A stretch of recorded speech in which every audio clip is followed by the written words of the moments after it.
ಏನು ಮಾಡೋದು ತಲೆ ತಡ್ಕೊಳಕ್ಕಾಗದಿರೋಂತಹ ಪರಿಸ್ಥಿತಿಯಲ್ಲಿ ಅವರು ನಮ್ಮ ಹತ್ರ ಬರ್ತಾರೆ. ಅದು ಯಾವುದೋ ಒಂದು ನೆಗೆಟಿವ್ಸ್ ಅದು ಖಂಡಿತವಾಗ್ಲೂ ಕನೆಕ್ಟ್ ಆಗಿರುತ್ತೆ. ನೆಮ್ಮದಿ ಅನ್ನೋದೇ ಇಲ್ಲದೆ ಇರೋಂತಹ ಒಂದು ಜೀವನದಲ್ಲಿ ಅವರು ಬಳಲ್ತಾ ಇದ್ರು. ಬಂದು ನಿಮ್ಮಲ್ಲಿ ಸೇರೋದಕ್ಕೆ ಈಗ ನಿಮ್ಮ ತಲೆನೋವು ಬರ್ತಾ ಇದೆಯಾ?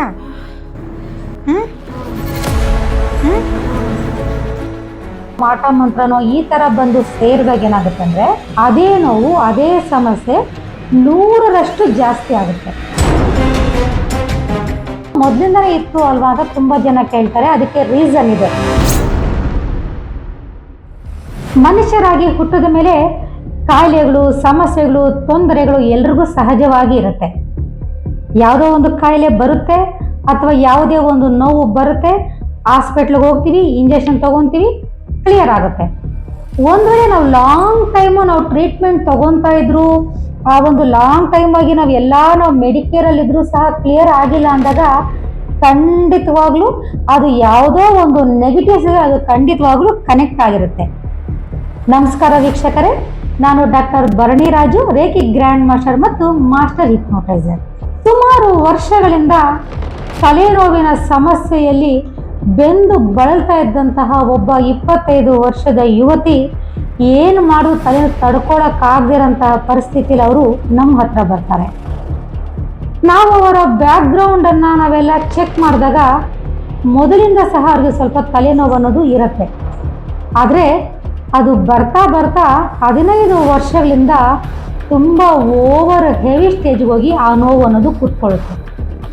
ಏನು ಮಾಡಿದ್ರೂ ಸಹ ಆ ತಲೆನೋವಿಂದ ಆಚೆಗೆ ಬರೋಕ್ಕಾಗಲ್ಲ. 24 ಗಂಟೆ ಮನೆಯಲ್ಲಿ ಜಗಳ, ಮಕ್ಕಳನ್ನ ನೋಡ್ಕೊಳಕ್ಕಾಗ್ತಾಯಿಲ್ಲ, ಗಂಡನ ಜೊತೆ ಕಿರಿಕಿರಿ, ಫ್ರೆಂಡ್ಸ್ ಜೊತೆ ಕಿರಿಕಿರಿ, ನೆಮ್ಮದಿ ಅನ್ನೋದೇ ಇಲ್ಲದೆ ಇರೋಂತಹ ಒಂದು ಜೀವನದಲ್ಲಿ ಅವರು ಬಳಲ್ತಾ ಇದ್ರು.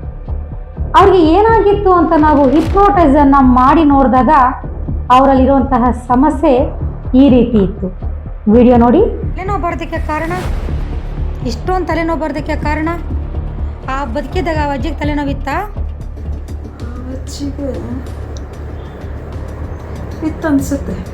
ಇತ್ತನ್ಸುತ್ತೆ. ಈಗ ಅಜ್ಜಿಗೆ ತಲೆನೋವು ಇರೋದಕ್ಕೆ ಆ ಆತ್ಮ ಬಂದು ನಿಮ್ಮಲ್ಲಿ ಸೇರೋದಕ್ಕೆ ಈಗ ನಿಮ್ಮ ತಲೆನೋವು ಬರ್ತಾ ಇದೆಯಾ? ನೋಡಿದ್ರಲ್ಲ ಫ್ರೆಂಡ್ಸ್, ಈ ರೀತಿ ಒಂದು ತಲೆನೋವಿದ್ದಂತಹ ಒಂದು ಅಜ್ಜಿಯ ಪ್ರೇತಾತ್ಮ ಈಕೆಗೆ ಬಂದು ಕನೆಕ್ಟ್ ಆದಮೇಲೆ ಈ ರೀತಿಯಾದಂತಹ ತಲೆನೋವು ಜಾಸ್ತಿ ಆಗಿದೆ. ಕೆಲವರು ಹೇಳ್ತಾರೆ, ನನಗೆ ಪ್ರೇತಾತ್ಮ ಅಂತ ಏನೂ ಅಲ್ಲ ಮೇಡಮ್, ನಾನು ಚಿಕ್ಕ ವಯಸ್ಸಿಂದ ನನಗೆ ತಲೆನೋವು ಬರ್ತಾ ಇತ್ತು, ಬಟ್ ಬರ್ತಾ ಬರ್ತಾ ನನಗೆ ಅದು ಜಾಸ್ತಿ ಆಗಿದೆ ಅಂತ ಕೆಲವರು ಹೇಳ್ತಾರೆ. ಈಗ ಪ್ರೇತಾತ್ಮ ಬಂದು ಬರೀ 5 ವರ್ಷ ಆಗಿದೆ, ಬಟ್ ನನಗೆ ತಲೆನೋವು ಅನ್ನೋದು ಬಂದು ನನಗೆ ಚಿಕ್ಕ ವಯಸ್ಸಿಂದ ಇತ್ತು ಅಂತ ತುಂಬ ಜನ ಹೇಳ್ತಾರೆ. ಅರ್ಥ ಮಾಡ್ಕೊಳ್ಳಿ, ಯಾವುದಾದ್ರೂ ನಮಗೆ ಒಂದು ಕಾಯಿಲೆ ಲೈಟಾಗಿ ಚಿಕ್ಕ ವಯಸ್ಸಿಂದ ಇದ್ದಾಗ ಆ ಕಾಯಿಲೆ ಜಸ್ಟ್ ನಮಗೇನೋ ಒಂದು ತಲೆನೋವು ಬರುತ್ತೆ, ಒಂದು ಇಂಜೆಕ್ಷನ್ ಹಾಕ್ಸ್ಕೊಂತೀವಿ, ಕ್ಲಿಯರ್ ಆಗುತ್ತೆ. ಆ ಟೈಮಲ್ಲಿ ಏನಾದರೂ ನಮಗೆ ಪೂರ್ವ ಜನ್ಮನೋ, ಪ್ರೇತಾತ್ಮನೋ, ಮಾಟ ಮಂತ್ರನೋ ಈ ಥರ ಬಂದು ಸೇರಿದಾಗ ಏನಾಗುತ್ತೆ ಅಂದರೆ ಅದೇ ನೋವು ಅದೇ ಸಮಸ್ಯೆ 100ರಷ್ಟು ಜಾಸ್ತಿ ಆಗುತ್ತೆ. ಏನು ಮಾಡಿದ್ರೂ ಕ್ಲಿಯರ್ ಆಗೋದಾಗಲಿ ಅಥವಾ ಏನು ಮಾಡಿದ್ರೂ ಕಮ್ಮಿ ಆಗೋಂಥ ಸ್ಟೇಜನ್ನು ಅದು ಕಳ್ಕೊಳ್ಳುತ್ತೆ. ಆದರೆ ಮನುಷ್ಯ ಏನಂತ ಇರ್ತಾನೆ, ನನಗೆ ಮೊದಲಿಂದಲೂ ನಂಗೆ ಲೈಟಾಗಿ ತಲೆನೋವಿತ್ತು, ನೀವು ಹೇಳ್ತಾ ಇದ್ದೀರಾ 5 ವರ್ಷದಿಂದ ಪ್ರೇತಾತ್ಮ ಇದೆ ಅಂತ ಹಿಪ್ನೋಟೈಸಲ್ಲಿ ನಾವು ನೋಡ್ಕೊಂಡ್ವಿ, ಬಟ್ ನನಗೆ ಪ್ರಾಬ್ಲಮ್ ಮೊದಲಿಂದನೇ ಇತ್ತು ಅಲ್ವಾ ಅಂತ ತುಂಬ ಜನ ಕೇಳ್ತಾರೆ. ಅದಕ್ಕೆ ರೀಸನ್ ಇದೆ. ಅಂದರೆ ಮೊದಲಿಂದ ನಿಮ್ಮಲ್ಲಿ ಪ್ರಾಬ್ಲಮ್ ಇರುತ್ತೆ. ಯಾವಾಗ ಇನ್ನೊಂದು ಆತ್ಮ ಆಗಲಿ ಅಥವಾ ಇನ್ನೊಂದು ನೆಗೆಟಿವ್ಸ್ ಆಗಲಿ ಬಂದು ಸೇರಿಕೊಂಡಾಗ ಅದು 100ರಷ್ಟು ಹೈಯರ್ ಸ್ಟೇಜ್ಗೆ ಅದು ಹೋಗುತ್ತೆ. ನಮಸ್ಕಾರ ವೀಕ್ಷಕರೇ, ಎಲ್ಲರೂ ರೇಖಿ ಮತ್ತು ಹಿಪ್ನೋಟೈಸರ್ನ ಖಂಡಿತವಾಗ್ಲಿ ಕಲೀರಿ. ನಮಸ್ಕಾರ. ಒಮ್ಮೆ ಭೇಟಿ ಕೊಡಿ Sanjeevini reiki healing centre, doctor V Bharani Raju.